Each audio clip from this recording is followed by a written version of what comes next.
Guillermo Duque Ramírez, médico y cirujano, especialista en medicina alternativa y terapias no farmacológicas, maestría en educación, doctorado en neurociencias.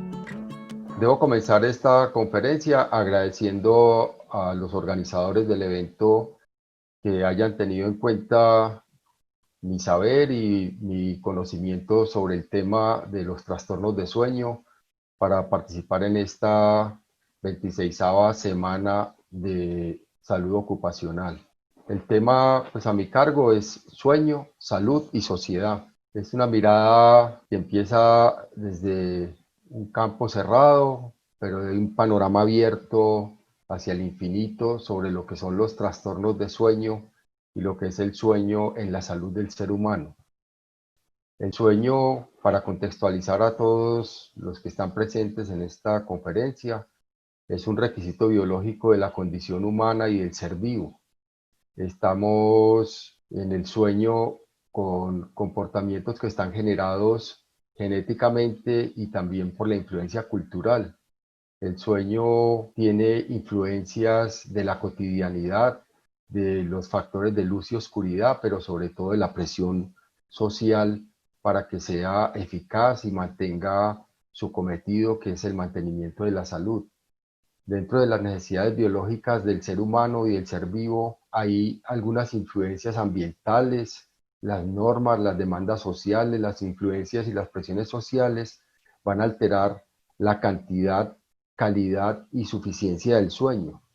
Todo esto conlleva a tener alteraciones que impactan directamente sobre todos los sistemas fisiológicos. Para poner ejemplos, el sueño insuficiente afecta a la salud en todos los aspectos, en la salud general, en la salud cardiovascular, metabólica, en la salud mental, en la calidad de la respuesta inmunológica, afecta de manera evidente el rendimiento humano y predispone a enfermedades graves como el cáncer, el dolor crónico, aumentando la morbilidad y la mortalidad de las personas. El sueño desde la antigüedad ha sido pues un aspecto que ha tenido relevancia y hace 2000 años Lucrecio simplemente dijo que el sueño era la ausencia de vigilia. Creo que es bastante certera esta definición. Pero a partir del siglo XIX, en 1830, ya se hablaba de la suspensión del poder sensorial por el hecho de que uno, al estar dormido, pierde como la conciencia del entorno y van apareciendo algunos cambios involuntarios en la circulación, en la respiración y en el control general de las funciones. El sueño, pues, es el resultado de una combinación del retiro del sistema nervioso de los estímulos ambientales y la activación de otra serie de neuronas que ayudan a concretar los distintos cambios que son evidentes desde el punto de vista no solamente comportamental, sino también desde el punto de vista de registro electroencefalográfico, electrofisiológico y de comportamiento. Este animalito nos enseña de manera clara cómo es que se duerme. Hay una curiosidad con este oso panda, con los koalas, porque pasan más de 20 horas al día dormidos. Lo curioso es que en la dieta de estos animales se incluye el eucalipto y el bambú. Y en el metabolismo del eucalipto y el bambú se produce alcohol. Literalmente los koalas y el oso panda están dormidos todo el día porque están durmiendo la rasca, están durmiendo la borrachera, basado pues en su dieta. Nuestro ritmo de sueño está regulado como está regulado la actividad de las plantas y de los otros seres vivos. Esta imagen se llama el reloj de Linneo. Linneo, un botánico maravilloso, nos dejó grandes enseñanzas, diseñó este reloj con base en la observación de la actividad de muchas plantas y aquí pues simplemente lo traigo para el recuento histórico. Todas las especies descansan, desde los peces, las especies menores, las plantas, tienen momentos de reposo. Y esto significa pues que hay unos procesos importantes que es importante mencionar. Desde 1929 ya se diseñó, se inventó el electroencefalograma y a partir de el electroencefalograma se encontraron entonces algunas modificaciones en las funciones corporales y particularmente en las funciones del sistema nervioso central que producen beneficios al ser humano. En 1953, dos autores que son importantes en medicina del sueño, Aserinsky y Kleiman, descubrieron el denominado sueño MOR o sueño con movimientos oculares. Equivale aproximadamente al 15%, 15 a 20% del sueño total de la noche. Durante ese periodo realmente descansamos, nos desconectamos, se hace reconexión de las neuronas, se hace una preparación de todos los sistemas para el buen funcionamiento al día siguiente. Hay unos criterios específicos para saber si alguien está dormido, todos los hemos visto. Pues lo más frecuente, y aquí pues lo recalco, es la falta de movilidad o la poca movilidad que tiene el sujeto que está dormido. En general, dormimos con los ojos cerrados, con algunas excepciones. Hay personas que en su relajación abren los párpados, pero eso no es frecuente. Hay una postura característica que denota que es particular de la especie y en general, pues nosotros dormimos acostados, acurrucados, de lado, de frente, con algunas excepciones, pues hay gente que duerme boca abajo, pero digamos que lo habitual es que dormimos boca arriba o de lado. Hay una reducción evidente a todos los estímulos externos, ya no reaccionamos ni al ruido, ni al frío, ni a los cambios de temperatura, ni a la luz, mientras estamos dormidos de manera profunda. Y hay obviamente un aumento en el tiempo de reacción cuando hay algún estímulo y sobre todo pues hay deterioro cognitivo, pero afortunadamente pues dormir es un estado inconsciente que es reversible. Una cosa curiosa es que no hay ninguna medida que diga que uno está dormido y que lo pueda asegurar al 100%. Por eso sobre la medicina del sueño hay mucho todavía por decir, pero se sabe pues que cuando vamos entrando al sueño hay falta de conciencia de uno mismo, hay unas funciones específicas relacionadas con la memoria ejecutiva y sobre todo con la fijación de memoria.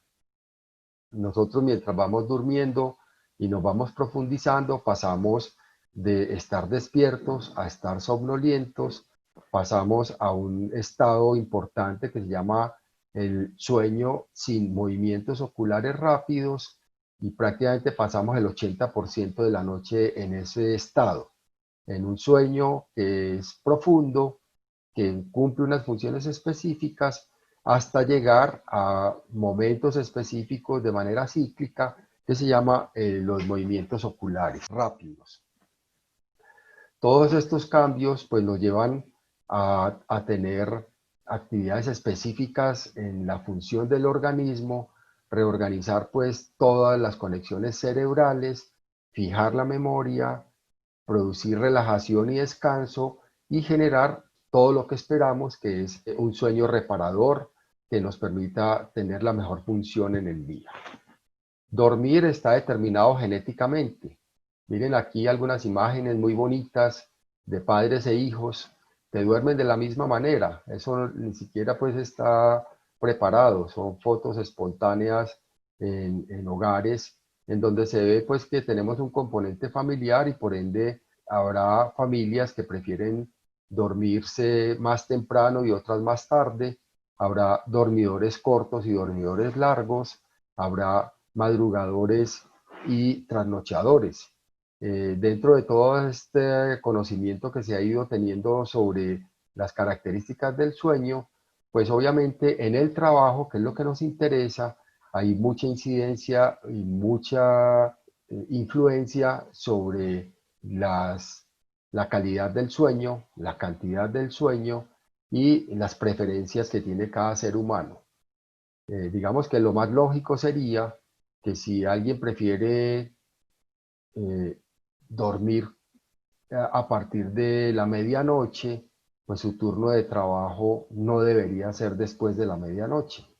Sin embargo, pues en nuestra cotidianidad es difícil que a un trabajador se le pregunte si prefiere madrugar o trasnochar, si es dormidor corto o es dormidor largo. Y esto tiene bastante importancia en términos de productividad laboral, en términos de seguridad laboral, en términos de calidad de vida. ¿Cómo se hace el estudio del sueño en las personas? Pues básicamente hay un examen muy especializado que se llama polisomnografía de sueño nocturno, que mide 7 variables fisiológicas que ustedes ven ahí en la diapositiva. Se registra la electroencefalografía, los movimientos oculares, las contracciones musculares, se registra la función cardíaca, las concentraciones de oxígeno y los movimientos abdominales o torácicos mientras el paciente respira y digamos que se registran cambios fisiológicos especialmente en la ventilación y en la circulación general. Como les decía, todas las especies duermen. Aquí tenemos algunos ejemplos de especies y el tiempo que pasan dormidos. Miren aquí que hay cosas muy llamativas. Un niño duerme casi el 70% del tiempo hasta los 4 años, cuando ya va cambiando pues su ritmo de sueño. Y esto es muy similar a lo que pasa con las zarigüeyas, con los armadillos, incluso pues con los tigres o con los felinos. Con el paso del tiempo nosotros vamos teniendo ciertos comportamientos. Este sujeto tiene varios trastornos de sueño. El primero que es observable es que es un respirador oral. Al ser respirador oral, una cosa importante, mirarle el perímetro abdominal, mirarle que tiene una mandíbula corta, que es respirador oral, es roncador. Y si ustedes recuerdan esta serie, que es bastante graciosa, este señor tiene unos comportamientos muy curiosos en su cotidianidad. Es irritable, pareciera que no pensara mucho, que no tuviera mucho razonamiento, no le gusta trabajar, es bastante ineficiente en lo que hace, habla más de la cuenta, tiene en general malas relaciones interpersonales y esas son consecuencias básicas del mal dormir. Aquí hay un ejemplo de un mamífero de primer orden, que es el delfín. Los delfines duermen y duermen apagando literalmente la mitad del cerebro. Aquí hay unos registros electroencefalográficos del cerebro izquierdo con relación al cerebro derecho. Y entonces este animal mientras duerme, pues simplemente apaga una parte de su cerebro y con la otra mantiene las funciones vitales. Este otro, que es otro tipo de delfín, tipo beluga, es muy curioso porque aquí hay un registro igual con cambios en la electroencefalografía del hemisferio izquierdo y el derecho mientras está dormido, pero este delfín en particular es un roncador, tiene trastornos de sueño, está roncando, esto lo evidencia con esta burbujita que se ve aquí. Las plantas también tienen periodos de descanso, esta es la más clásica, el girasol pues en la noche tiene esta apariencia y esta plantica que se llama Galatea, a cierta hora de la mañana, estas fotografías las tomé en la Facultad de Odontología de la Universidad de Antioquia.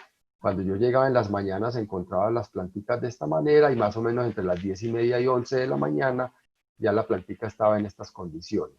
No era que se hubiera secado, es la misma zona, la misma planta, pero digamos siguiendo unos ritmos.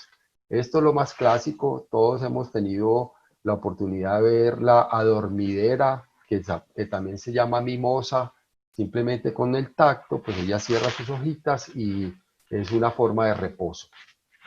Se ha dicho pues que las funciones específicas del sueño es un gran misterio en la biología, pero en la medida que hemos ido avanzando en ese trabajo de mirar para qué sirve dormir, pues se sabe que aumenta la capacidad funcional general, que si uno no duerme hay un deterioro general del rendimiento, hay un trastorno en la motivación general, se reduce pues la vigilia, la atención, la concentración y la memoria, entonces por ende digamos que dormir, que es la tercera parte de nuestra vida, es esencial pues para el trabajo y para la productividad. Aquí hay algunos criterios en esta publicación se dice pues que hay unas explicaciones de por qué uno duerme. Primero pues se habla de la restauración celular del cuerpo y del cerebro, se habla de que se agiliza la eliminación de sustancias dentro del sistema nervioso, es un proceso de adaptación y sobre todo es un proceso que conserva la integridad de las redes neuronales para poder tener la mejor función durante el día después de un buen sueño. Para no detenernos mucho, es un ejemplo de lo que sucede mientras uno está despierto, cuáles son las condiciones en las que se encuentran los sujetos, cuáles son las condiciones cuando uno está acostado, pero está en el sueño superficial o el sueño que no tiene movimientos oculares rápidos, y cuáles son las consecuencias o la apariencia o los registros que se encuentran en las personas cuando están en el sueño más profundo, que corresponde a los movimientos oculares rápidos. Lo más importante de todo esto es que en esta primera fase, que corresponde al 80% del tiempo de la noche, se hacen pues como unos ajustes para funcionar mejor, mientras que en esta segunda fase, que equivale solo al 20%, se hacen unas pruebas. Es decir, mientras uno duerme, hay grupos neuronales, hay grupos de neuronas que están unas organizando la casa y otras poniendo a prueba todos los sistemas. Dormir es más importante que comer, eso lo han demostrado muchas publicaciones y mucha experimentación con animales. Se ha demostrado, por ejemplo, que después de 3 días de insomnio, 3 días sin poder dormir, el paciente ya tiene comportamientos graves en los que se incluye ideaciones suicidas, agresividad y otros comportamientos consecuentes de ese estrés por no dormir bien. Y una de las cosas específicas en esta vida cotidiana es que no dormir bien produce somnolencia, la somnolencia produce grandes riesgos desde el punto de vista de accidentes, y se sabe, por ejemplo, que cerca del 5 al 7% de las muertes en Estados Unidos se le atribuyen a la conducción somnolienta. Entonces, importante en toda esta primera parte de la conferencia es que dormir es una situación esencial y necesaria para tener un buen día.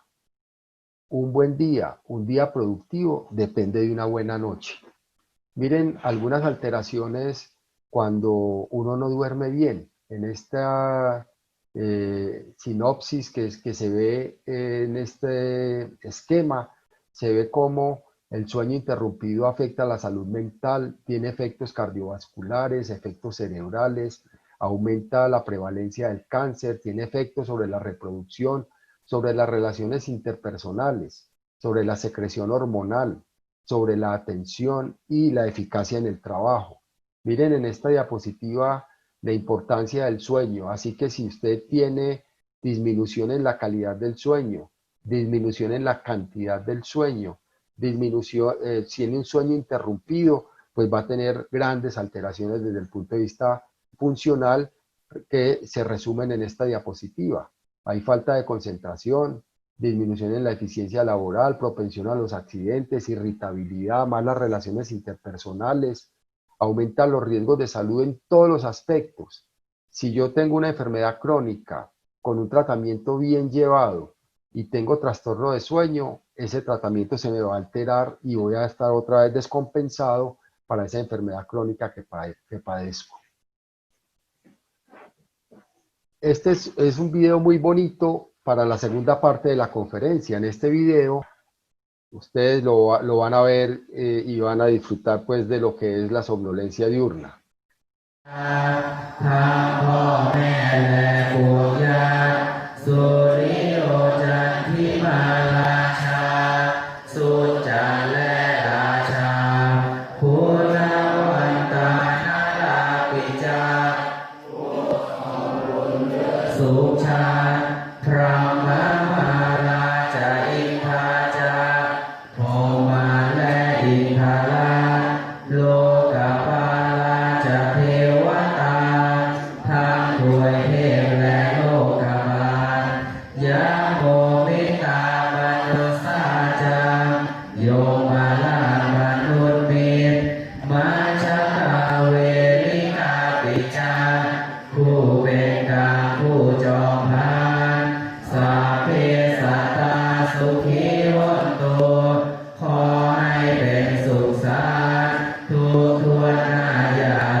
Entonces, la fatiga y la somnolencia en el lugar de trabajo son, digamos, el pan nuestro de cada día en nuestra sociedad industrial moderna.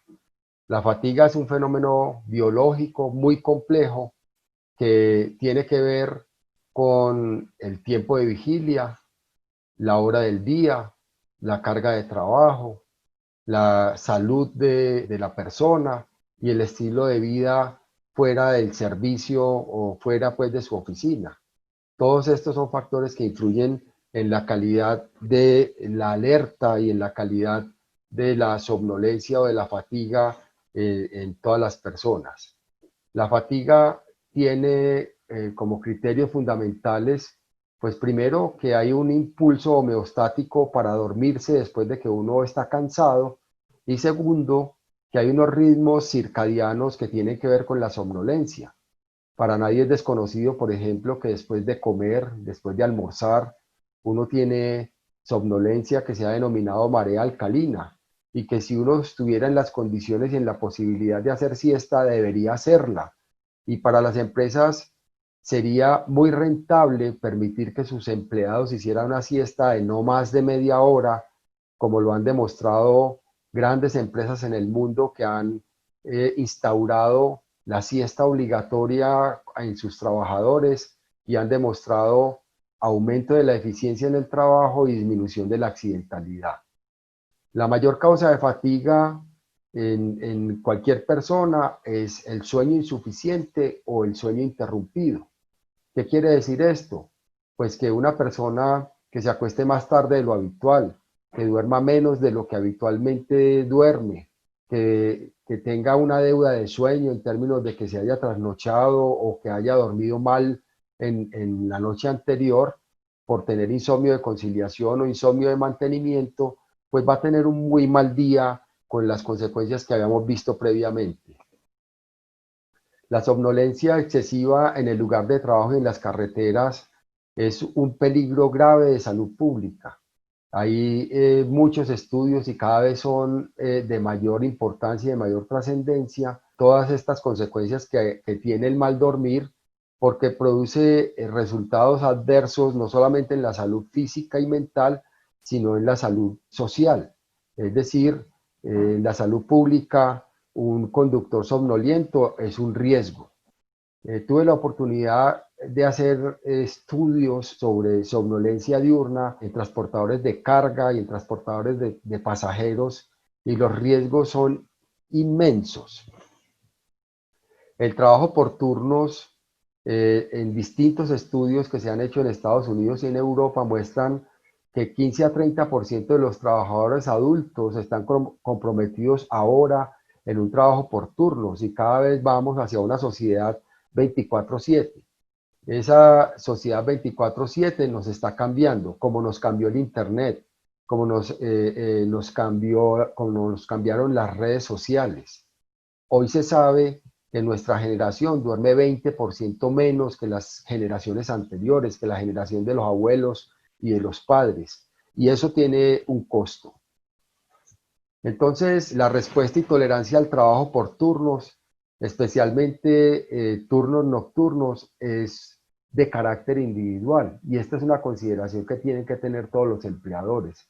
Si estamos hablando de la calidad de vida y estamos hablando de la calidad de la salud de los trabajadores, este es un factor que hay que tener en consideración. Se sabe que el ritmo de sueño está determinado por factores genéticos, por factores culturales, por las preferencias o no a trasnochar, a madrugar o a trabajar o no en las noches, y esta es una consideración importante desde el punto de vista de salud pública, porque un sueño saludable va a garantizar la salud del trabajador y particularmente va a garantizar la productividad en las empresas. Entonces, ¿qué podemos hacer? Pues necesitamos generar hábitos, tener información suficiente y sobre todo tener unos objetivos. Vamos a hablar un poco de eso. Lo primero, las soluciones para la fatiga y la somnolencia, pues hay unas estrategias basadas en promover la mejor calidad de sueño. ¿Cómo hago yo para promover la mejor calidad de sueño de mis trabajadores? Pues lo primero es generar una programación adecuada de siestas y sobre todo generar una programación adecuada de turnos de trabajo que impliquen pues descansos laborales adecuados y sobre todo pensar en herramientas de modelado y monitoreo correcto. ¿Cómo sé yo si alguien sí tiene el sueño correcto? Pues necesito hacerle seguimiento. ¿Cómo hago yo ese seguimiento? Necesito hacer encuestas, necesito hacer, aquí es donde tiene una gran labor los especialistas en salud del trabajo, los médicos y algunos otros técnicos y tecnólogos que están capacitados para evaluar la calidad del trabajo y sobre todo la suficiencia de sueño en los empleados. Hay que implementar tecnologías de detección de fatiga en ciertas profesiones, particularmente que generan alto riesgo, conductores de transporte público, personal médico, personal de seguridad, personal de logística. Requiere pues que se detecte rápidamente si hay o no fatiga y si hay o no falta de sueño reparador. Eso implica obviamente educación a los trabajadores, educación a los patronos sobre la calidad de sueño, sobre cómo detectar si hay sueño suficiente o no y sobre todo tener mucha consideración sobre lo que son los peligros de la fatiga y la somnolencia durante el trabajo. Hay países, Japón es el líder, que está promoviendo la siesta en el trabajo. Les mencionaba ahora que empresas grandes y particularmente tengo pues referencias bibliográficas de lo que ha hecho la mayor empresa de producción de automóviles del mundo, que es Toyota. Toyota obliga a sus trabajadores a hacer siesta. Les diseñó un cuarto de reposo y les puso una siesta obligatoria de 25 minutos que les ha generado desde 2014 17% más de productividad y una disminución muy grande, muy considerable en la accidentalidad de sus trabajadores. Hacer siesta conlleva muchas cosas, ayuda a consolidar la memoria, facilita el aprendizaje posterior, mejora el funcionamiento ejecutivo, aumenta la estabilidad emocional, los beneficios están ahí. Así que no es una mala inversión para las empresas pensar en la posibilidad de generar momentos de descanso y particularmente momentos para hacer siesta. ¿Qué hacer? Pues es importante que se tengan programas de sueño saludable, esos programas específicos que ayuden a que el trabajador tenga conciencia de la necesidad de tener un sueño suficiente y reparador. Eso va a redundar en que va a mejorar su eficacia en el trabajo y su productividad. Vamos a tener menos incapacidades por enfermedad y sobre todo mejor disponibilidad para el trabajo. Se han ido implementando políticas de seguridad en el trabajo relacionadas con el sueño, necesarias especialmente en los transportadores, en la aviación, en los ferrocarriles, en los servicios informáticos, en los servicios de salud, de seguridad, en todo lo que tenga que ver con logística. Es absolutamente obvio la necesidad pues de esa implementación de trabajo de conciencia sobre las necesidades de calidad de sueño. Hay otras propuestas que van un poquito más allá, como política de salud pública, por ejemplo, revisar los horarios de inicio de las clases en los colegios. Es infame ver niños que van para la guardería a las 6 de la mañana, sabiendo que su necesidad de sueño es hasta las 8 y que si los dejáramos dormir hasta las 8, pues seguramente los niños tendrían mayor posibilidad de concentrarse y disfrutarían más esas jornadas de trabajo. Las sociedades norteamericanas hace mucho rato prohibieron que los niños tuvieran que madrugar y sus jornadas de trabajo para los adultos son de 9 a 5.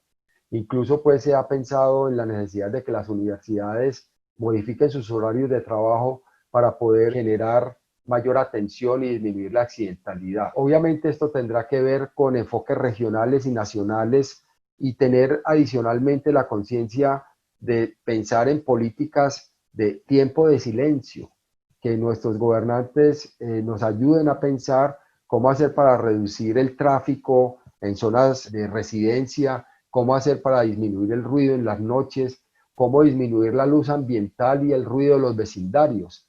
Esto es un poco idealista, pero yo creo que hacia allá vamos en los desarrollos de políticas públicas relacionadas con el sueño. Algunas recomendaciones finales, pues hay que tratar de organizar lo mejor posible el tiempo, equilibrar el trabajo con la actividad física y con el tiempo de descanso, mantener orden en la vida, en lo posible en todas las actividades que desarrollamos y sobre todo tener claro que los trastornos de sueño son resultados lógicos de una mala higiene del sueño. Por eso, para terminar estas recomendaciones, hay que aclarar los fenotipos, es decir, cuál es su deseo y su gusto por estar con relación al sueño, si usted o sus trabajadores tienen un sueño corto o un sueño largo, si duermen suficiente y si se hacen pues seguimientos a las variables básicas de salud relacionadas pues con el sueño. Para terminar entonces, algunas recomendaciones y tener en cuenta que dormir resuelve todo. Miren aquí algunos beneficios de dormir y entre los beneficios de dormir es que mejora la concentración, mejora la salud cardiovascular, mejora las relaciones interpersonales y sobre todo tener conciencia de cuánto es la necesidad de dormir. No todos necesitamos 8 horas, pero sí se sabe que todos necesitamos levantarnos reconfortados y con la sensación de sueño reparador. Muchas gracias por la atención